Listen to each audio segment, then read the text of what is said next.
इसोरनि अनजानाय बिसा नोंथांमोन गिबियावनो इसोरखौ हामबाय होननायजों लोगोसे नोंथांमोन बयनोबो आंनि गोसो गोरबोनि अननाय आरो सिबिनायखौ बावहरनाय थाबाय आरो आं इसोरनियाव भरसा खालामदों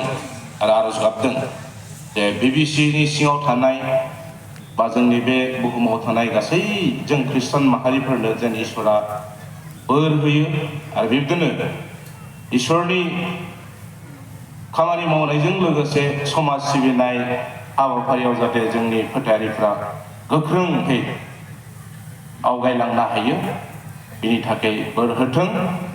आं इसोरनियाव आरज गाबनाय थाबाय आरो जोबथारनायाव बे सम आरो खाबुखौ होनायनि थाखाय दैदेनगिरि साफ्रोमनोबो आंनि गोसो गोरबोनि हामग्लायनायखौ बावहरनायजों लोगोसे नोंथांमोन साफ्रोमनोबो गाहाम अनसायनायखौ बावहरबावनाय थाबाय। गोजोन्थों।